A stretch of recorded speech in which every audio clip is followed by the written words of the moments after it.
نحمده ونصلي ونسلم علی رسولہ الکریم اما بعد۔ گزشتہ کل کی مجلس میں آپ حضرات کے سامنے مردوں کی نماز کا طریقہ اس عنوان پر کچھ باتیں عرض کی گئی تھی اور اس کی ویڈیو بنا کر کے کریم ٹی وی مفتی ہارون قاسمی نامی چینل پر اپلوڈ بھی کی گئی، اور اس کے بعد کچھ ناظرین کی طرف سے یہ مطالبہ بھی کیا گیا کہ خواتین اور مستورات کی نماز کا طریقہ بھی بتایا جائے، تاکہ وہ عورتیں جو غلط طریقے سے نماز پڑھتی ہیں یا وہ عورتیں جو مردوں کے مشابہ اور مردوں کے جیسی نماز پڑھتی ہیں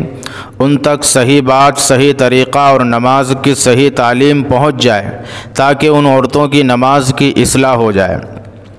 لہذا اسی مناسبت سے آج کی ویڈیو بنائی جا رہی ہے، جس میں عورتوں کی نماز کا صحیح اور غلط طریقہ دونوں بتایا جائے گا، تاکہ وہ عورتیں جو غلط طریقے سے نماز پڑھتی ہیں وہ اس ویڈیو کو دیکھ کر کے اپنی نماز کی اصلاح کریں۔ جو طریقہ نماز کا اس میں صحیح ہے اس کو لیں، اس کے مطابق نماز پڑھیں، اور جو طریقہ اس میں نماز کا غلط ہے اس کو چھوڑ دیں، اور اگر کوئی خاتون، کوئی مستورات اس کے مطابق نماز پڑھتی ہے تو اس سے بچنے کی حتی الامکان کوشش بھی کریں۔ اب یہ دو بچیاں اور یہ دو لڑکیاں جو آپ اس ویڈیو کے اندر دیکھ رہے ہیں، جس کے اندر ایک وہ ہے جس کے قیام کا صحیح طریقہ ہے اور ایک وہ ہے جس کے قیام کا غلط طریقہ ہے۔ قیام کا صحیح طریقہ اور قیام کا غلط طریقہ۔ قیام کا مطلب کھڑا ہونا، نماز شروع کرنے سے پہلے کھڑا ہوا جاتا ہے، اور یہ تعظیم کے طور پہ اللہ تبارک و تعالیٰ کے سامنے عاجزی کے ساتھ، تواضع کے ساتھ، مسکنت کے ساتھ اللہ اور شہنشاہ کے حضور کھڑے ہونے کی نیت سے کھڑا ہونا۔ اس میں مردوں کی اور عورتوں کی نماز میں جو خاص اور بڑا فرق ہے وہ یہ ہے کہ عورتوں کی نماز میں زیادہ سے زیادہ ستر پوشی کا اہتمام ہوگا، زیادہ سے زیادہ ستر کو چھپانے کا اہتمام ہوگا، اور اس کے مطابق نماز پڑھی جائے گی جس میں حیا کا عنصر جھلکتا ہو اور جس میں شرم کا عنصر جھلکتا ہو اور جس میں ستر زیادہ سے زیادہ چھپتا ہو۔ اسی وجہ سے عورتوں کو سمٹ کر اور مردوں کو کھل کر نماز پڑھنے کی تاکید احادیث کے اندر آئی ہے۔ اب یہ جس لڑکی کے اوپر صحیح کا نشان ہے یہ قیام کا صحیح طریقہ ہے، اور جس لڑکی کے اوپر غلط کا نشان ہے یہ عورتوں کی قیام کا غلط طریقہ ہے۔ یعنی عورتیں جب نماز کے اندر کھڑی ہوں گی تو ان کے دونوں پیر بالکل ملے ہوئے ہوں گے، دونوں پیر کے بیچ میں ایک انگلی کا فاصلہ رکھنا بھی درست نہیں ہے۔ اور جس لڑکی کے اوپر غلط کا نشان ہے یہ غلط طریقہ ہے کہ کچھ خواتین اور کچھ مستورات نماز میں اس طرح سے کھڑی ہوتی ہیں کہ جس طرح سے مرد حضرات کھڑے ہوتے ہیں، یعنی ان کے دونوں پیروں اور پنجوں کے بیچ میں 4-6 انگل کا فاصلہ ہوتا ہے۔ یہ ستر پوشی اور حیا کے بھی خلاف ہے۔ لہذا نماز میں اسی طریقے سے کھڑے ہوں کہ جیسے یہ لڑکی کھڑی ہے جس پر صحیح کا نشان ہے، جس میں دونوں پیروں کے پنجوں کو بالکل ملا کر کے رکھا جائے گا۔ اور دوسری بات اس میں یہ سمجھیں کہ عورت کا چہرہ، ہاتھوں کے پنجے اور پیروں کے پنجے، یہ تین چیزیں چھوڑ کر بدن کا ہر حصہ اور بدن کا ہر عضو سطر ہے، جس کو ہر وقت چھپا ہوا رکھنا، لباس میں ڈھکا ہوا رکھنا اور چادر سے چھپا کر کے رکھنا ضروری ہے۔ جیسے مرد کا سطر ناف سے لے کے گھٹنے تک ہے، ایسے عورتوں کا سطر ہاتھوں کے پنجے، پیروں کے پنجے اور چہرہ، یہ تین حصے چھوڑ کر سارا بدن سطر ہے جس میں بال بھی داخل ہیں۔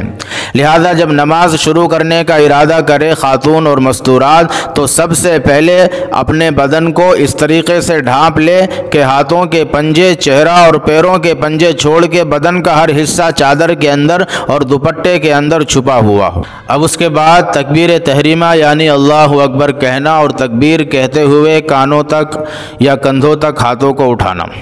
مرد حضرات جب تکبیر تحریمہ کہیں گے تو ان کے ہاتھ کانوں کے مقابل ہوں گے، اور خواتین اور مستورات جب تکبیر تحریمہ کہہ کر ہاتھ اٹھائیں گی تو کہاں تک اٹھائیں گی؟ اس میں اصل سنت طریقہ تو یہ ہے کہ عورتیں کندھوں تک ہاتھ اٹھائیں گی، اور یہی ان کے لیے سنت ہے۔ لہذا جس لڑکی کے اوپر صحیح کا نشان لگا ہے یہ کندھوں تک ہاتھ اٹھانے کا صحیح اور مسنون طریقہ ہے، اور جس لڑکی کے اوپر غلط کا نشان ہے یہ عورتوں کے لیے ہاتھ اٹھانے کا غلط طریقہ ہے۔ یعنی عورتیں مردوں کی طرح کانوں تک ہاتھ نہیں اٹھائیں گی، بلکہ عورتیں عورتوں کی طرح کندھوں تک ہاتھ اٹھائیں گی۔ اور دوسری اہم چیز اس میں یہ سمجھیں کہ کندھوں تک عورتیں جب اپنے ہاتھوں کو اٹھائیں گی تو ان کے ہاتھ دوپٹے کے اندر، چادر کے اندر، یا جس چیز کو پہن کر کے نماز پڑھ رہے ہیں اس کے اندر چھپے ہوئے ہونا ضروری ہے۔ لہذا وہ عورتیں جو دوپٹے سے یا چادر سے باہر نکال کر ہاتھ کندھوں تک یا کانوں تک اٹھاتی ہیں یہ ان کا طریقہ غلط ہے۔ ہاتھ سطر کے اندر داخل ہیں پنجوں کو چھوڑ کر، لہذا نماز کے اندر جب تکبیر تحریمہ کہتے ہوئے کوئی عورت کندھوں تک ہاتھ اٹھائے گی تو وہ چادر اور دوپٹے کے اندر سے اٹھائے گی، جیسا کہ یہ لڑکی کے ہاتھ اٹھے ہوئے ہیں جس کے اوپر صحیح کا نشان ہے۔ کندھوں تک ہاتھ اٹھانے کے بعد جو طریقہ جو چیز ہے وہ ہے ہاتھوں کو باندھ لینا۔ مرد حضرات ہاتھ ناف کے نیچے باندھتے ہیں،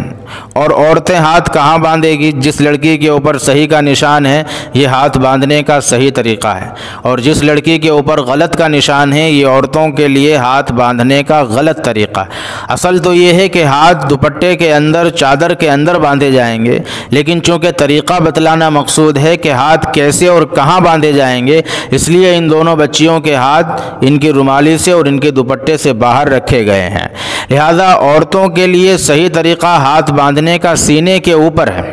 اور جس لڑکی نے ہاتھ ناف کے نیچے باندھ رکھے ہیں اور جس کے اوپر غلط کا نشان ہے کہ کچھ خواتین اور کچھ مستورات اس طرح سے اپنے ہاتھوں کو رکھتی ہیں یا باندھتی ہیں، یہ ہاتھ باندھنے کا عورتوں کا غلط طریقہ ہے۔ عورت اپنے ہاتھ اپنے سینے کے اوپر باندھ کے رکھے گی۔ قیام کے بعد جس رکن کا نمبر ہے اس کا نام ہے رکوع۔ رکوع کے معنی جھکنا۔ رکوع کا جس لڑکی کے اوپر صحیح کا نشان ہے یہ رکوع کا عورتوں کے لیے صحیح طریقہ ہے، اور جس لڑکی کے اوپر غلط کا نشان ہے یہ عورتوں کے لیے رکوع کا غلط طریقہ ہے۔ عورت رکوع کے اندر بس ہلکے سے جھک جائے، یہ اس کے لیے رکوع کا سنت اور صحیح طریقہ ہے، اور ہلکے سے جھک جانے کے بعد اس کا رکوع ادا ہو جاتا ہے۔ اور جو خواتین اور مستورات رکوع کو مردوں کی طرح کرتی ہے کہ جس میں وہ کمر کو، سر کو اور سرین کو ایک سیدھ میں لانے کی کوشش کرتی ہیں، جیسا کہ اس لڑکی کو آپ دیکھ سکتے ہیں جس کے اوپر غلط کا نشان ہے، تو یہ عورتوں کا مردوں نما رکوع کرنا، مردوں کے جیسا رکوع کرنا یہ صحیح نہیں ہے، یہ غلط ہے۔ جس بچی کے اوپر صحیح کا نشان ہے یہ عورتوں کے لیے رکوع کا صحیح طریقہ ہے۔ اور اسی طریقے سے عورتوں کے لیے رکوع کے اندر ہاتھ جب گھٹنے پہ رکھیں گے تو اس کی انگلیاں بالکل ملی ہوئی ہوں گی۔ عورتوں کی پیروں کی انگلیاں اور ہاتھوں کی انگلیاں دونوں رکوع کے اندر متصل ہوگی، ملی ہوئی ہوگی، اور نظریں پیروں کے اوپر ہوگی۔ رکوع کے بعد جو اہم ترین رکن ہے وہ ہے سجدہ۔ سجدے کی حالت میں عورت کو مکمل سطر پوشی کا اور چمٹ کے اور پورے طریقے سے سکڑ کے سجدہ کرنا عورتوں کے لیے مسنون ہے۔ جس بچی کے اوپر صحیح کا نشان لگا ہے یہ سجدے کا صحیح طریقہ ہے، اور جس لڑکی کے اوپر غلط کا نشان لگا ہے یہ سجدے کا غلط طریقہ ہے۔ عورتوں کے ہاتھ، پنجے، ران، پیٹ سب کچھ مل کے متصل ہو کے زمین سے چپک کے اس طرح سے سجدہ ہو کہ اس میں حیا کا عنصر ہو اور سطر پوشی کا عنصر ہو۔ اور وہ عورتیں جو مردوں کی طرح سجدہ کرتی ہیں، جیسا کہ آپ اس لڑکی کو دیکھ سکتے ہیں جس کے اوپر غلط کا نشان ہے، تو مردوں کی طرح سجدہ کرنے میں حیا کا عنصر ختم ہوتا ہے، سطر پوشی کا حصہ ختم ہوتا ہے۔ اس وجہ سے عورتوں کو اس طرح سے سجدہ نہیں کرنا چاہیے، اور جس طرح سے جس لڑکی کے اوپر صحیح کا نشان ہے اسی لڑکی کی طرح سجدہ کرنا چاہیے۔ یہ سجدے میں عورتوں کے پیر رکھنے کا طریقہ ہے۔ جس بچی کے اوپر صحیح کا نشان ہے یہ پیر رکھنے کا صحیح طریقہ ہے، اور جس لڑکی کے اوپر غلط کا نشان ہے یہ سجدے میں پیر رکھنے کا غلط طریقہ ہے۔ لہذا سجدے میں عورتیں دونوں پیر داہنی طرف نکال کر کے بچھا دے گی، اور یہی طریقہ سنت اور صحیح ہے، اور جو عورتیں سجدے میں پیر کو کھڑا رکھتی ہے یہ طریقہ بالکل غلط ہے۔ سجدے کے بعد جس رکن کا نمبر ہے وہ ہے قاعدہ۔ قاعدہ اولا ہو یا قاعدہ اخیرہ، مردوں کا جس طریقے سے خاص طریقہ قاعدے میں بیٹھنے کا سنت سے ثابت ہے، اسی طریقے سے خواتین مستورات اور عورتوں کے لیے بھی قاعدے میں بیٹھنے کا ایک مسنون طریقہ ثابت ہے۔